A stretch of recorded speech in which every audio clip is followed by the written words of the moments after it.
Good afternoon, everybody, and welcome to our first Industry Insights session. Today is going to be all about engineering. Thank you very much for joining us. My name is Amanda Thompson. I'm the co-founder of Industry Insights and the MD of Campus Media, which is a youth marketing company. We have brought this week's sessions together with your game plan to equip you with all kinds of insights into 5 different industries over the week. You're going to learn all about different employers and the opportunities that they have available across this 1 hour, 2 till 3 every day. Today's session is all about engineering, which is a vital industry. It's huge. Engineering underpins everything. The building that we're in today, smart buildings, hospitals, engineering helps save lives, defence and transportation. It's just huge. So today's session is all about putting a focus on different areas within engineering that you could potentially go into on leaving school. So today's session is incredibly interactive. You will spot a chat function on your screen. You may have to scroll down slightly to see it. Please pop in a name. It can be any name or your school name. Pop that into there and you will have instant access to the chat. So we are shortly going to be hearing from our 4 employers who will be giving us some insights into themselves and their organisations. And what we'd like from you is all of those questions. There's no such thing as a silly question. As soon as it pops into your mind, please send it over in the chat and we'll do our very best to get those answered throughout today's session. So first of all, I'd like to introduce everybody. We have Kamaya from Mott MacDonald, who is our sponsor and host for the week. And we have Joanna from Sodexo and Amy from Rolls-Royce and Thomas from GSK. So we're going to go first over to Mott MacDonald. We're going to hear all about who Mott MacDonald are, what they do, and a little bit more about Kim. Hi everyone, my name's Kamaya Patel. I'm a civil degree apprentice, specifically in water engineering. Mott MacDonald is an employee-owned company and we're about 16,000 employees more. We're based in 150 countries and we're an engineering consultancy. You'll be hearing from myself and a couple of my other fellow apprentices in the following video and a bit more about what engineering we do in Mott MacDonald in general.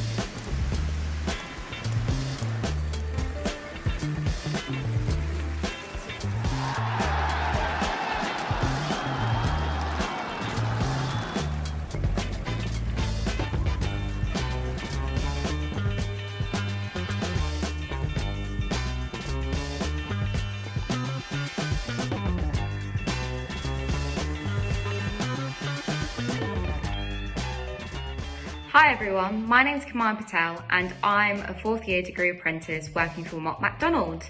Mott MacDonald is an engineering consultancy firm where I work as a civil engineer designing pipeline networks, pumping stations and river diversions. Hi, my name is Jude and I'm a civil engineer technician in the civil and structural team in Brighton. Throughout school, I always knew I wanted to do an apprenticeship in this line of work, so as soon as I finished my GCSEs, I searched around for an apprenticeship. I found this one, which was exactly what I wanted. I applied, had the interview, and then started in September 2019. Hi there, I'm Rob, and I'm a degree apprentice working in the Birmingham office at Mott MacDonald.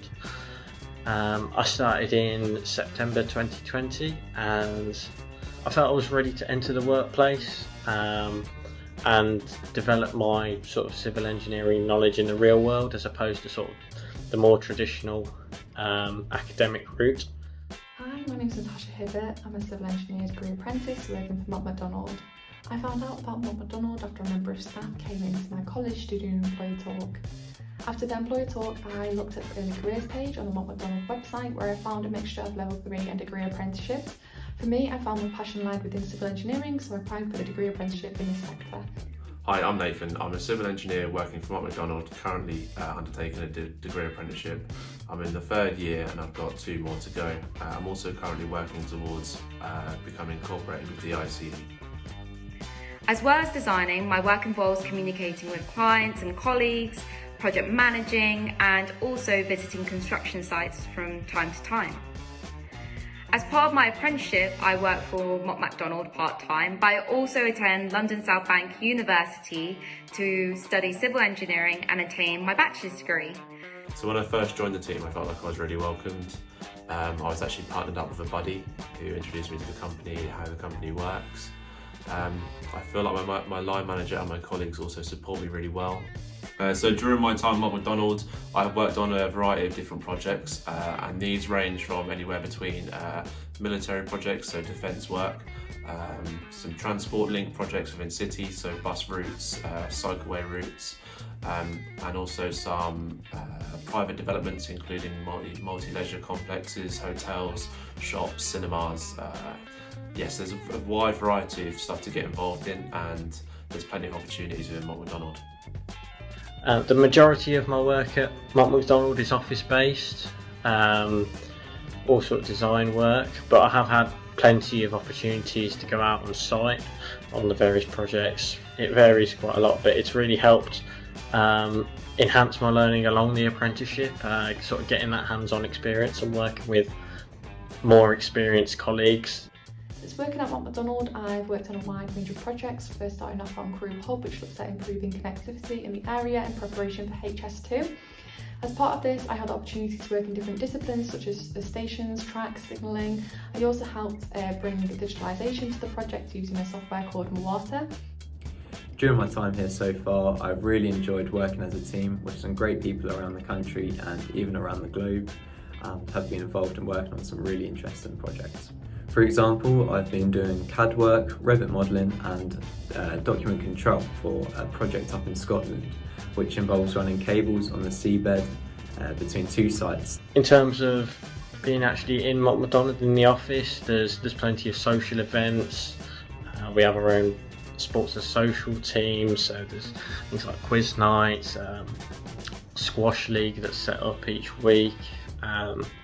It just depends what you're into really, you can get involved, and it's really helped me to integrate into the team and find out about some of the other disciplines that are here at Mott MacDonald that I might not usually speak to in my day-to-day work. I find that the apprenticeship at Mott MacDonald is really good. There's a lot of collaboration and there's a lot of apprenticeships in different sectors.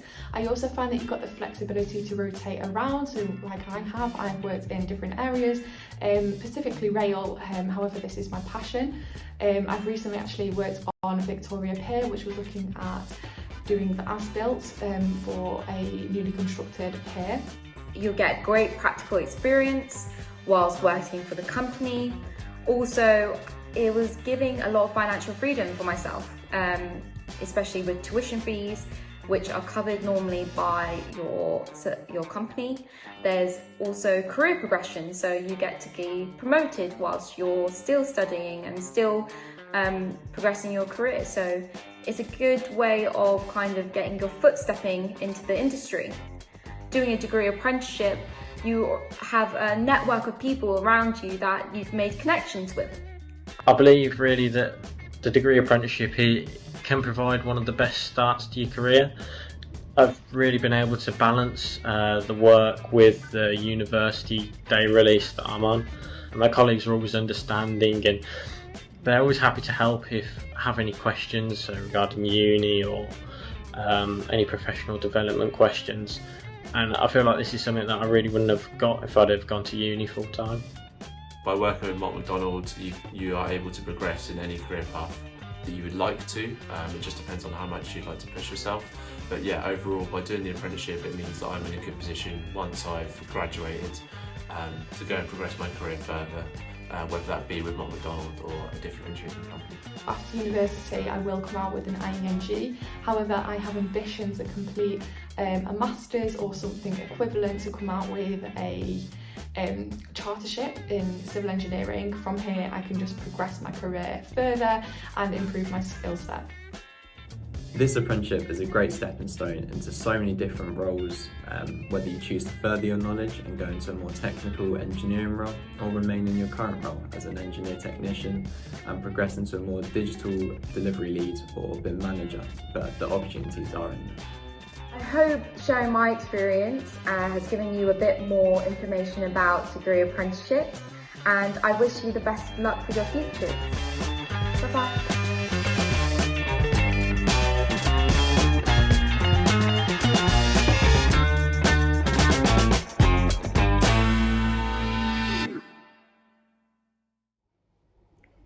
Hi, so I'm Joanna Harris. I work for Sodexo.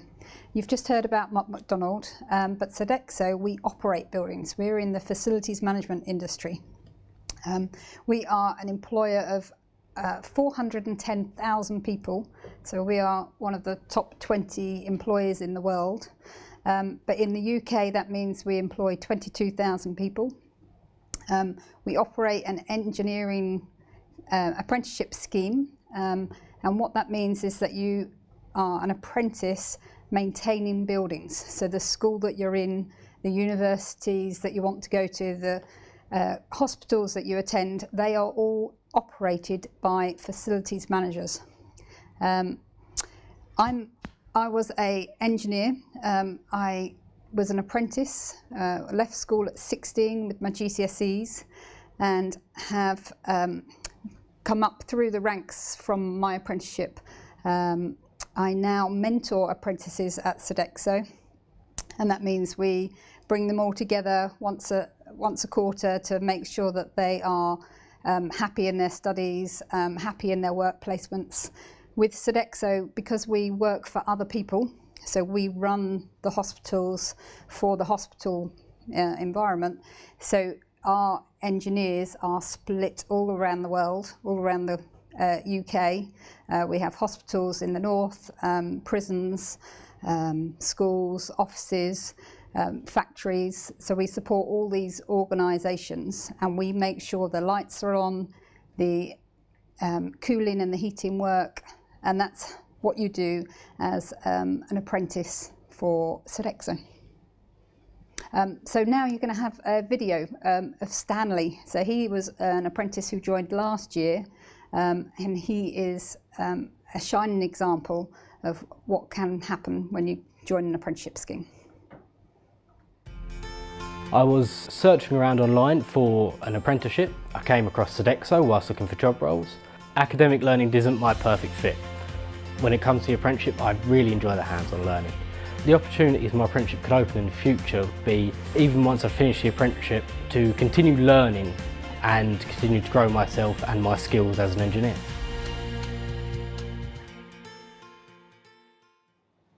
Okay, so hi everyone, I'm Amy and I'm currently working at Rolls-Royce. So a little bit about Rolls-Royce, you've probably heard of it, but it might not be what you think. So Rolls-Royce, the company I work for, have nothing to do with any cars.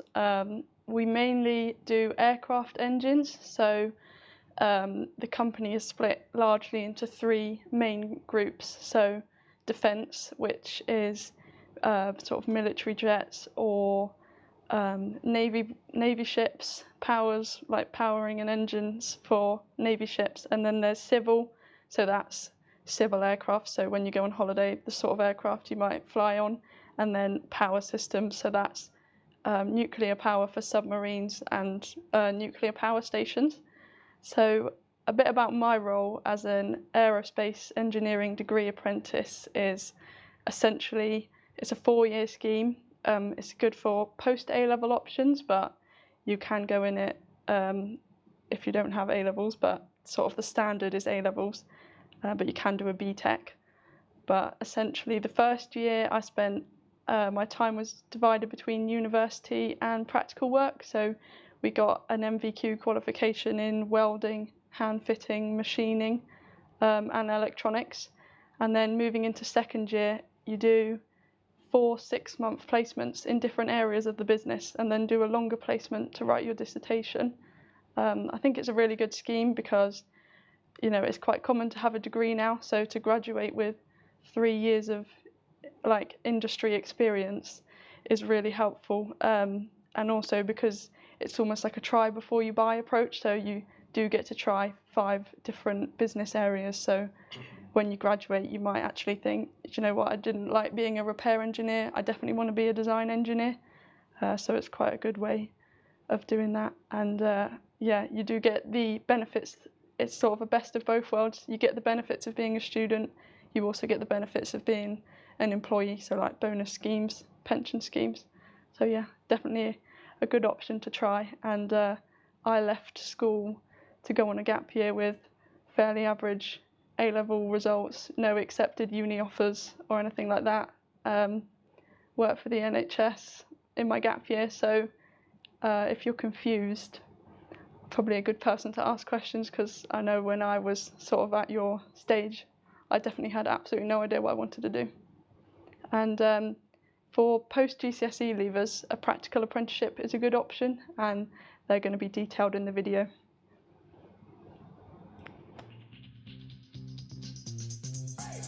Hi, my name's Andy Davis, Learning Delivery Manager at Rolls-Royce. I'm accountable for all the apprenticeships across the UK, which is around 700 apprentices. You'll be able to learn skills in a workshop environment like the one we're in today. You'll also go to college 1 day a week, learning further education and technical elements of your apprenticeship. The apprenticeship is really hands-on, and you'll get to learn things like machining skills, welding skills, fabrication skills. All of these things involve a combination of working in the workplace with skilled engineers and also going and studying further education. So one of the great advantages of the apprenticeship is whilst you are learning, you are also earning. Throughout your apprenticeship, you'll work with highly skilled engineers where they will transfer their knowledge to you that prepares you for your successful future in the engineering career.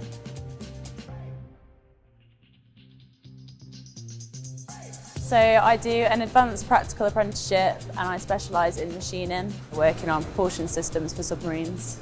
I'm an apprentice in sheet metal work, and I fabricate different products out of sheet metal. This is where we did TIG welding. They help build the engines basically. All the different components on there, they're all assembled together through welding. I'm a machinist, a turbines machinist. Basically I'm training on 3 different machines that all go together to make the process of the turbine blade. So day to day, I'm a maintenance apprentice and I maintain machines. I am a fitter, which means I basically play with big, expensive Lego and build engines. Good afternoon, my name is Thomas Mohan. I'm a supply chain degree apprentice at GSK. I've been at the company since 2019. A bit about me, so I left school with A-levels and I actually left school with the intention of going to university, so I completed a year in a maths degree, and during the summer after the degree I kind of looked into my other options and I found out about degree apprenticeships and I found out about GSK. So I was introduced into the pharmaceutical field. My father was an engineer, so I kind of had a bit of work experience during school about the pharmaceutical industry, and that's kind of where my interests lie. So I work for GSK. GSK stands for GlaxoSmithKline. There are 3 major parts of the business. There's a pharmaceutical side, a vaccine side, and a consumer healthcare side. You would have seen a few of the products with a little GSK orange logo on there. So I guess feel free to ask me questions because I've had a bit of the best of both worlds. I've done a year at uni and also I've done an apprenticeship. So I've been lucky. I've done placements within supply chain logistics. I've worked with engineers in logistics, and now I'm predominantly in the data science kind of area of the company. So one thing I can say that stands out about doing an apprenticeship at GSK is obviously every part of where you work in GSK is patient focused, so you have kind of that quality element to your role. With engineering, obviously there's good manufacturing practice, which is a major concept with pharmaceutical production and pharmaceutical manufacturing. So yes, I guess in the Q&As, please feel free to ask me any questions about apprenticeships, about doing a degree, about kind of options within GSK, because there's engineering, manufacturing, data science, supply chain, even EHS, which is environmental health and safety. So in almost most support functions at GSK, there are opportunities for doing an apprenticeship. There are also other school leaver options such as industrial placements, so you can do a placement at GSK as a part of a sandwich course. This is also for engineering as well. So yeah, that's really kind of a bit about me, a bit about the company, and yes, I guess any questions, feel free to send them my way. But lovely to meet you all, and I hope that we can all bring some benefit and value for apprenticeships and options that you have at the position that you're in currently academically. So perfect. So I'll be linking it over to Morgan, who is a data science degree apprentice, and he's going to be talking about his kind of journey as an apprentice and the application process. So I hope that helps. Hi, I'm Morgan Casiera, and I'm a data science degree apprentice specialising in biopharm and steriles manufacturing at the Barnard Castle site.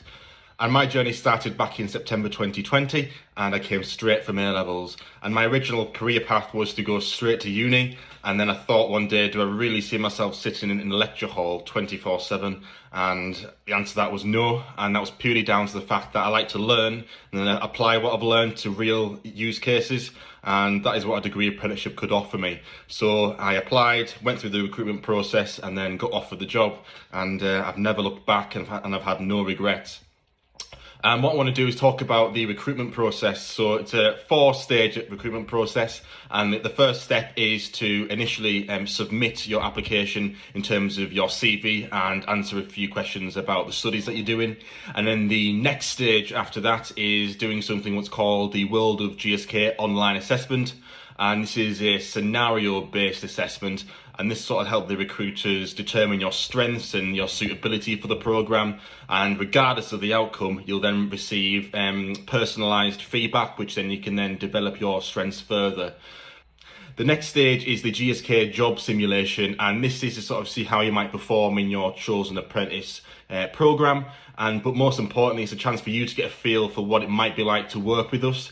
And within this assessment, you'll be sort of presented some key business facts and then asked to respond through videos, some writing and some multiple choices. And there may also be some technical questions depending on your programme. And again, regardless of the outcome, you'll then be provided with some personalised feedback.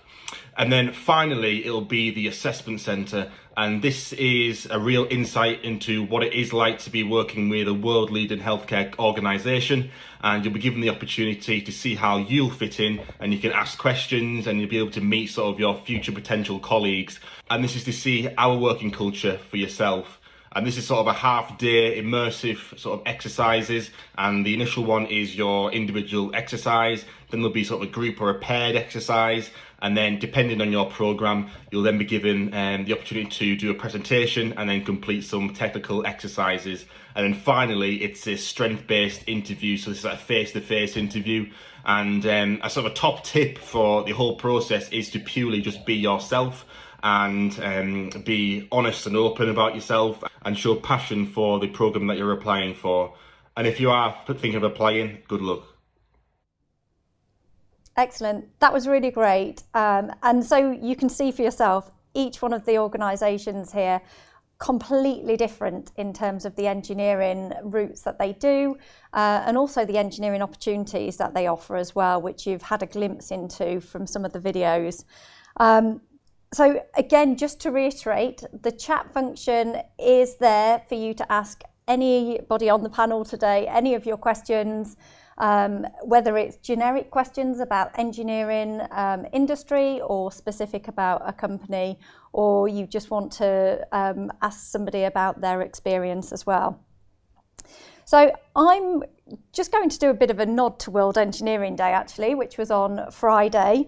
And again, if you are really interested in finding out more about engineering, just Google World Engineering Day. There's so many resources there which will again be another great glimpse into the huge world of engineering to give you a bit more of an understanding of that as well.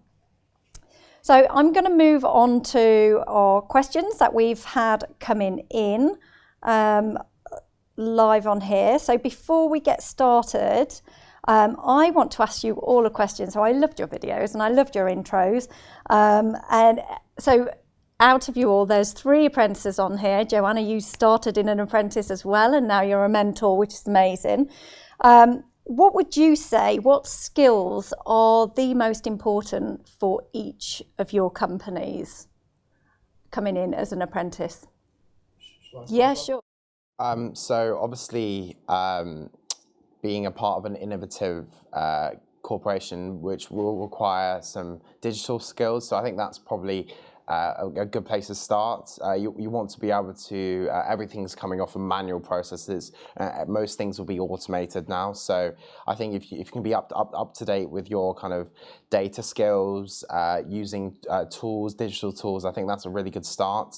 The next thing as well as a young professional would be the ability to flag issues and to escalate accordingly to your managers.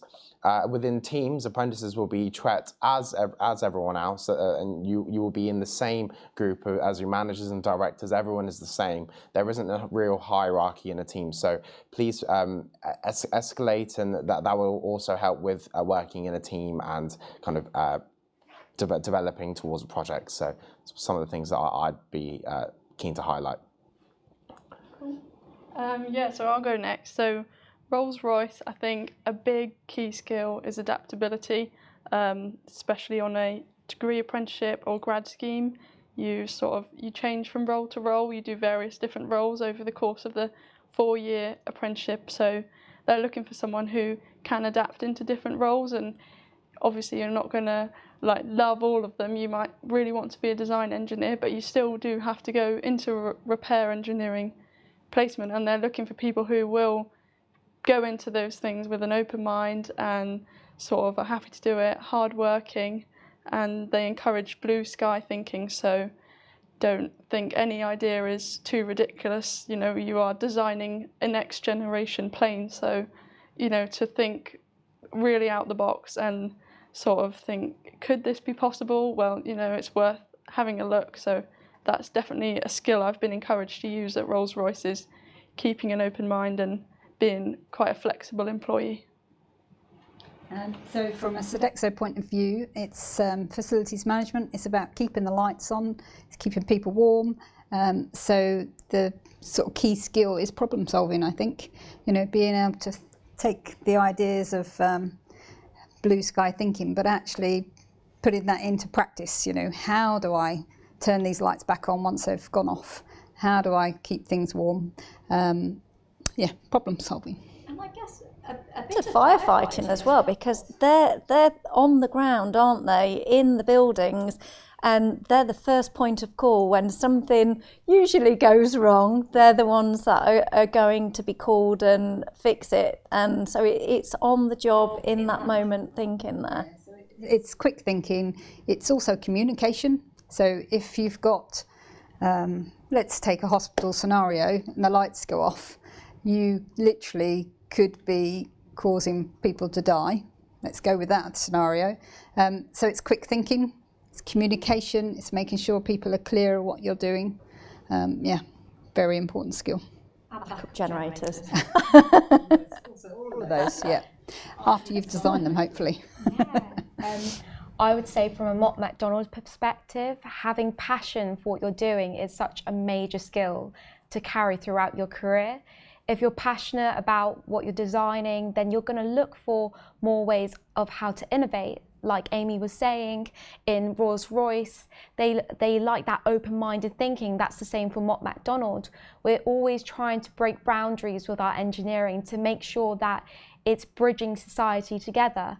And I think at the moment stance being that for our generation, sustainability is such a major factor in society. So I think if you have passion for certain topics like the environment, like actually being able to serve society, then you're always going to be able to progress your career.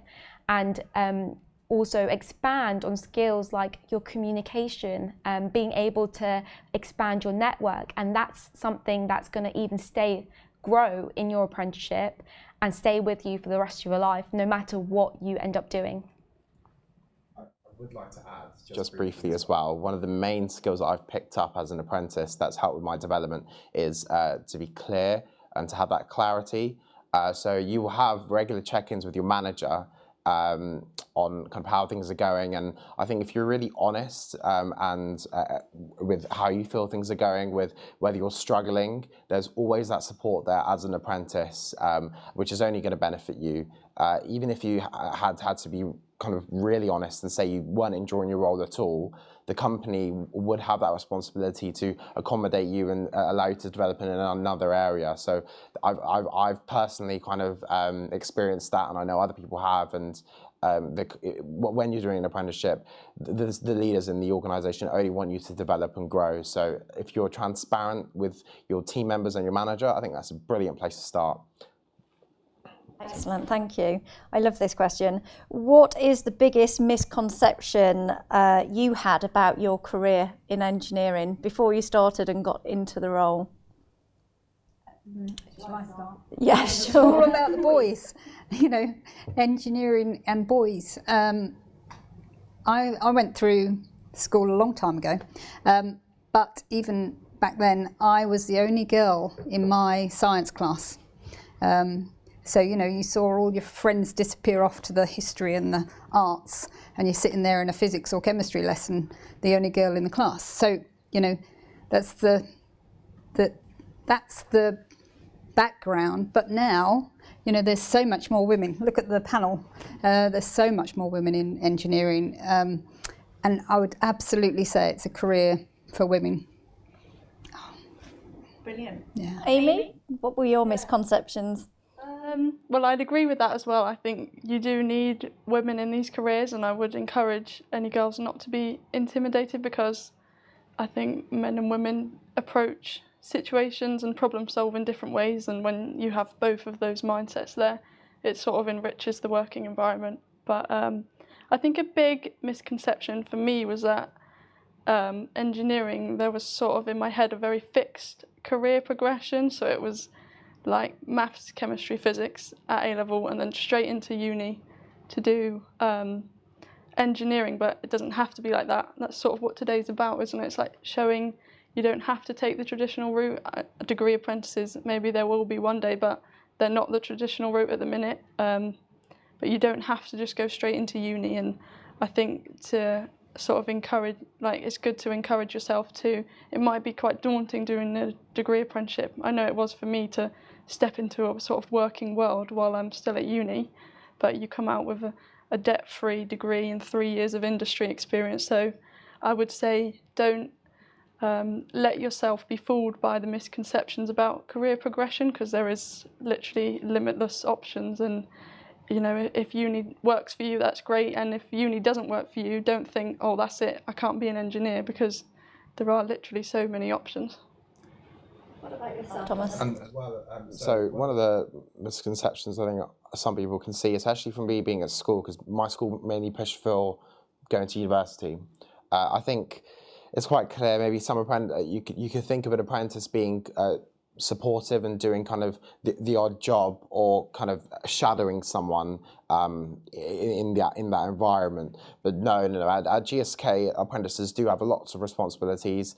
Kind of key strategic tasks that need to be done on a regular basis are delegated to apprentices. So you do have that really good experience, that manufacturing experience as an engineering apprentice. So that is one thing I can definitely say for that. And when you come to the end of your 3-4 years, you're probably the penultimate, the last rotations will be catered to a role that you have interest in, and the responsibilities will pick up. So that is definitely one thing. And obviously it's been mentioned before, but I think especially in engineering, you want to have that combination of theory and practical on-hand experience. And I think in a degree apprenticeship just delivers that exceptionally compared to going to uni and doing a 3-year, 4-year course and not having that experience. You'll be able to make those links in an apprenticeship more so than at uni. I'm not saying uni is the second best option, but it's really nice to have multiple options leaving school.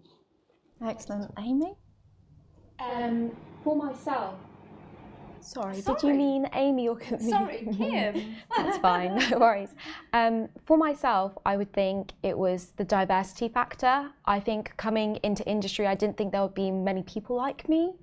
And when I got there, I met so many others on my university degree, as well as in the company from different social backgrounds, economical backgrounds. And that was such an eye-opener that, you know what, we all coming together to actually grow a team and conquering a certain kind of task, to create a solution that it's going to really help society in a different way. As well, I would say actually one of the other daunting things for me coming into an apprenticeship was being out of my depth from a knowledge perspective. But then throughout my apprenticeship, I realised that actually it's good to start from not knowing anything and asking everything. So being able to communicate with everyone in the office, asking what you don't know and not being judged at all. And it's so surprising how many people are willing to help you with your development throughout your career. So definitely, even though you're putting in a daunting situation, in a new environment comparatively to school, you are going to learn so much more in that environment because you're pushing your limitations beyond what you can foresee yourself at that point in your life. Excellent. Thank you. And actually on that point a little bit further, somebody had asked, does your company offer mentors throughout apprenticeships? And we have one on the panel. Joanna, why don't you start us off? Absolutely. You're always going to have a line manager. So that's the person that will control your day-to-day tasks, what you're going to be doing, they'll be controlling that. But there's also a buddy or a mentor. And what we like to do at Sodexo is bring all our apprentices together. It was a concept that I grew up with. So when I was doing my apprenticeship, we had an apprenticeship room and all the apprentices would be there. And that is your network. They're your buddies to bounce ideas off or share problems. Definitely, mentoring is the way to go. And how about you, Kim? Do you have a mentor at Mott MacDonald? Yeah, I have quite a few actually. So from a civil engineering degree apprenticeship side, you do your university, so you have someone there to kind of guide you through the university process, to keep on monitoring. We have a thing called 20% off the job training. So you get time apart from working, actually during your working hours, to revise, to actually do things that interest you, like go on training courses and so on. Then we have another aspect where we do something which is called an iEng, and that is an incorporated engineering qualification. It's just below chartership, and that's a professional qualification. Sorry for all the terms, it's very confusing, I'm sure. But what happens is having an iEng practically says that you're good at your job. You're good at what you do and how you've been qualified in it. So you have an engineer that's actually just focused on what you're doing on your day-to-day role as an engineer and how you're progressing your knowledge. So if, for example, you're not getting enough skills in a certain area, then they'll try and put you in a situation or a project that will be able to gain you more experience. For example, I went on a secondment, and a secondment means being actually loaned out to another company. So Mott MacDonald has that opportunity to actually say, right, you go to this other company for an X amount of time to gain this much experience. And that's just through our personal connections with work we do with others. And I managed to get site experience. So that was me being on site with a hard hat, some really fluorescent kind of trousers and bomber jacket, looking like a fresh marshmallow completely. And being able to kind of understand the construction process, and that really added to my knowledge base and understanding. So that's that's kind of something to add on to mentorship, that you don't get mentors just in MOTS, but you get it through others that you meet, like clients and as well as suppliers as well. Excellent. Amy, I saw you nodding at the 20% time off for revision and things. The job is it's a sort of term you'll become more familiar with, but it basically sort of, your degree apprenticeship is, it's so varied. So there's this uni work, but 20% off the job is basically first time learning, and basically 20% of your degree apprenticeship should be first time learning. I mean, I've found that I've gone way over that, but it's basically, it does highlight the fact that so much is invested in sort of you learning more, like enhancing your skill set, and they really do want you to come out with like loads of sort of skills. So I was surprised at Rolls-Royce, they definitely do invest quite a lot of money in their apprentices, and so like for example 20% off the job, we did a 2-week course in like design and CAD modelling, and you do like drawing courses, and yeah, so 20% off the job is just another aspect of the degree apprenticeship, but it definitely does, it highlights the fact that they do want sort of apprentices to graduate with a really diverse skill set. What about at GSK? So firstly, I just want to note that at GSK, obviously, a landing role is not guaranteed. However, the sole aim for apprentices is so that they can have a long-lasting career at the company, and everything in terms of development is catered towards that. So for my split, my 80-20% split, I have one day release on Fridays, so I'll go to university and I have all my lectures, and that is predominantly the main day that I use for my studying. So maybe in the week I'll spend a couple of evenings prepping for that Friday, have all the lectures attended, and then I would have normal assessments or exams in the term, obviously in line with the university schedule. One thing that I can add, which has really helped myself and other apprentices at GSK, is my manager or other managers have always been kind of there to have a look through some of my assignments, or if there was anything that I was doing on a particular example. For example, I had a course on marketing for my degree, and I wasn't working in marketing, I was actually working in HR tech at the time. My manager linked me with a director in marketing at GSK, and I had a half-an-hour check-in and then another half-an-hour check-in afterwards to review my assessment, and it actually really helped me get a good mark on that piece. So like I said, the opportunities you can get for speaking to people who are experts in that field, you can simply just go over, have a coffee or a Microsoft Teams call, and the company are very happy to support you with that training. So like they do with the on-the-job, they'll always have time for you to do the off-the-job training as well. Wonderful. Really reassuring to hear.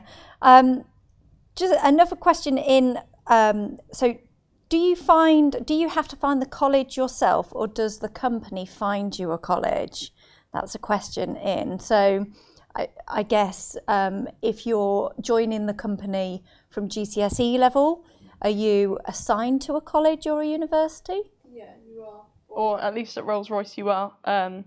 They work with 28 different university technology centres around. Absolutely not. But I do my degree at University of West of England, and I learned all my milling and machining and welding skills at Western College, who are they work closely with UE, but UE are the lead provider, so I go to UE every Thursday for my sort of uni side of things, and then I'm at Rolls-Royce the rest of the days. UE is University of West of England as well. What about at Sodexo? Do you find the college? So we work with a partner who will support the colleges and pull those colleges together. But because we work on other people's buildings, so we don't work in our own buildings, we work in other people's buildings, like the hospitals and the prisons, we decide where the apprentice will be working. So you'll know the building that you're working in, and then you find a college within that reach of that college, that company that you'll be working with. So a commutable distance, yes. Easy to get to from where the apprentice is based. That makes sense. There's technical colleges pretty much across the country, so it's just finding one that's near you. Yeah. Wonderful. And Thomas?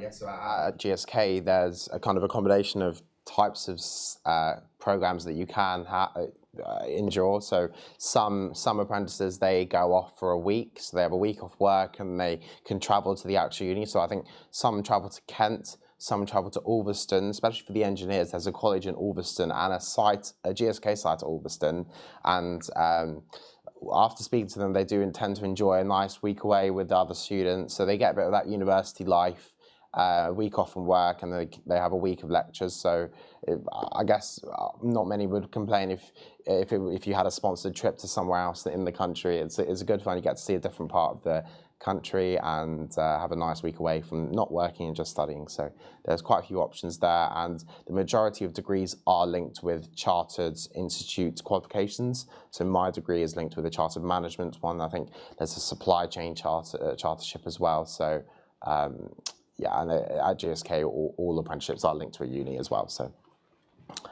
did you get to pick your university? Did you say you're at Southbank? Yes. So I'm at London Southbank University, but I got an option to either go to King's College or London Southbank, and it just ended up that London Southbank was a more commutable distance for where I lived from. I would say that the thing is, with actually choosing your university, if you get an option, just do the research of what's going to be best for you. But don't worry about actually going through the process. You have human resources that will actually talk you through what you need to do for your apprenticeship. So I would just say worry about just doing the interview first, getting into the company, and then you'll be able to go through that process of understanding how the university will pan out.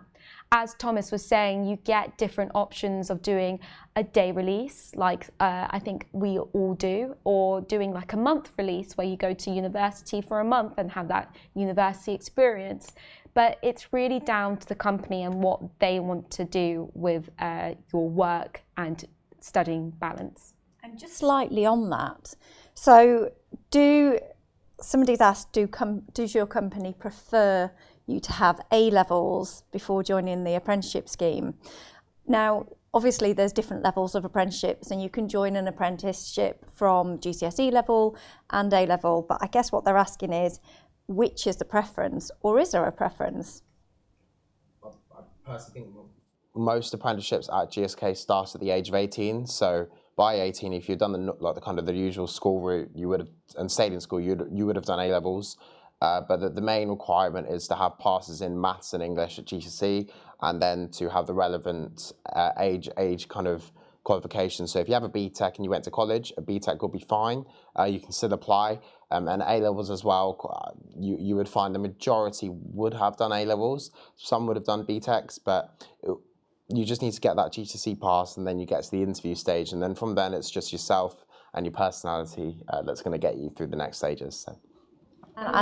Yes, Amy, I'll cherry pick. Yeah, I'd say at Rolls-Royce it's slightly different because there's so many modern advanced apprenticeships, which are the sort of practical aspects. So you're building the engines and they're just GCSE requirements. But for the post A-level apprenticeships like mine, I'd say they generally like A-levels, but you don't need to have A-levels, you can do a BTEC. But the biggest, I think, surprise for me was, yes, degree apprenticeships are competitive and a lot of people apply, but you don't need straight A's. And I don't know why, but I almost didn't apply because I thought you need straight A's. You actually really don't need straight A's. I know for my one, it was BBC. So I think, a lot of people think they're so competitive.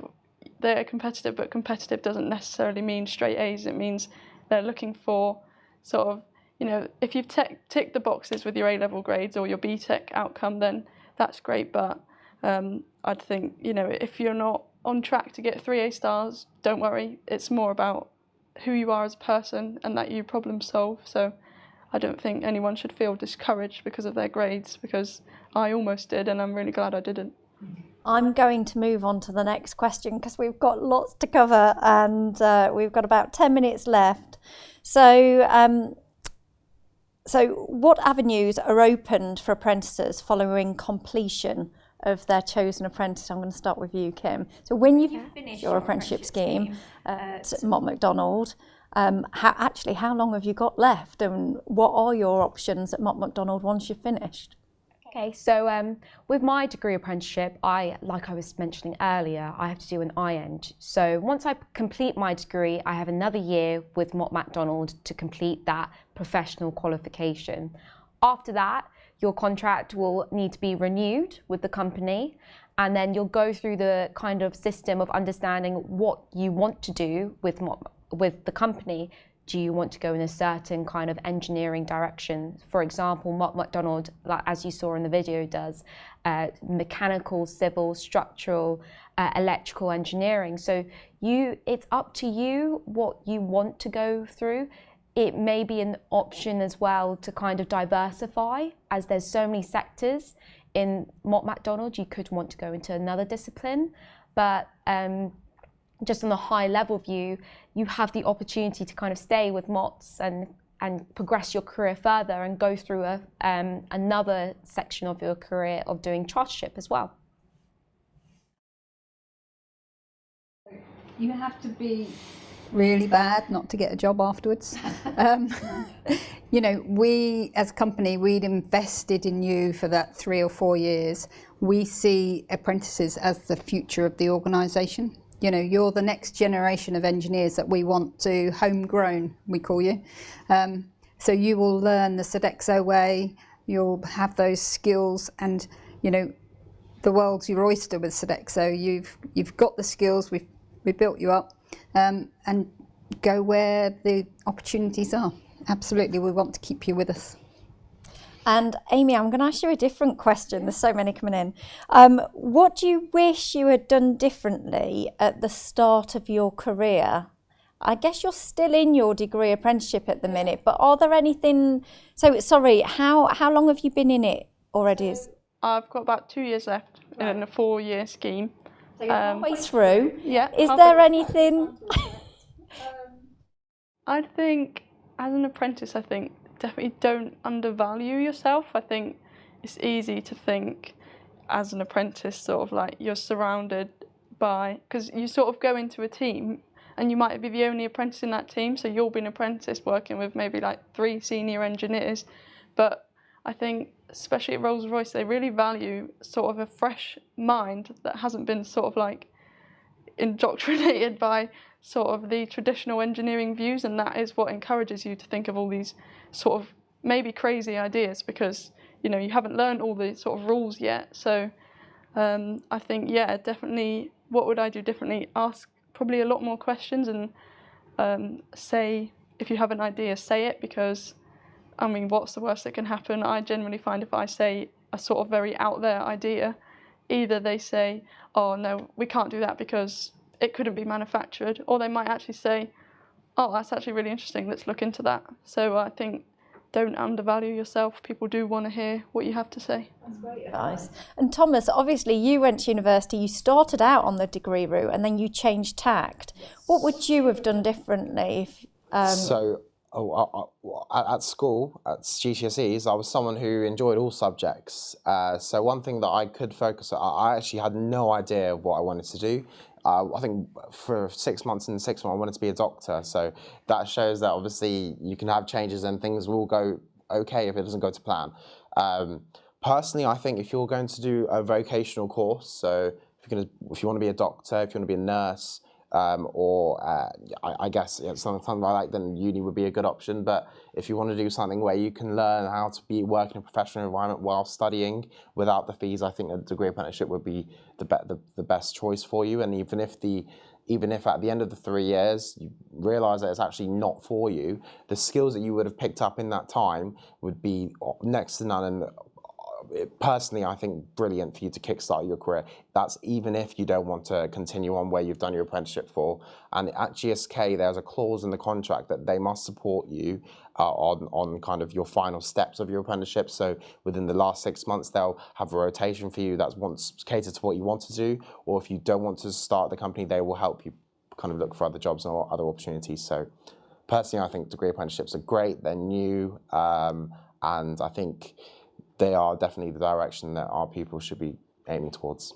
Great. We've got lots of questions about salary and how much an apprentice would earn. And does that change over the years, or is it a set amount? Lots of nodding.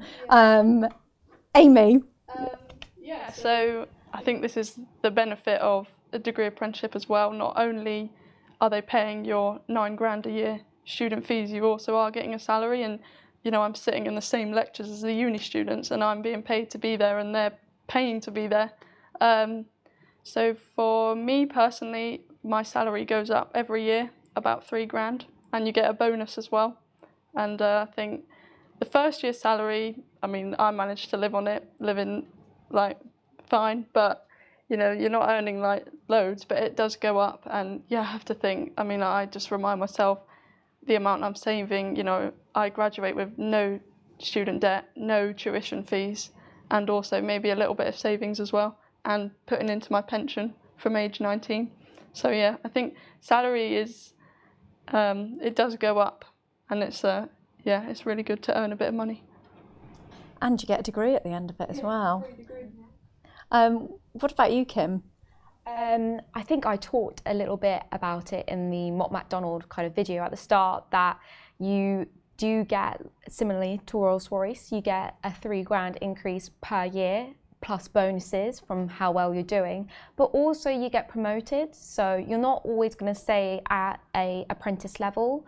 For example, you can be put on a graduate course a bit earlier from when you've actually graduated.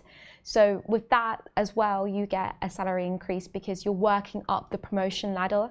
And that can also benefit you at the end of your career, because by the time that you've done, for me, my 5-year apprenticeship, I could be classed as a really experienced graduate, and that would automatically have a big increase in salary. So salary is definitely a bonus, and being debt-free is a massive bonus comparatively to your friends. I remember during the pandemic, a lot of my friends were stuck at home doing lectures at home, and they were still paying the £9,000 tuition fees, whilst I was still at home, I was still earning, but I wasn't paying that tuition fee as well. So definitely a big advantage.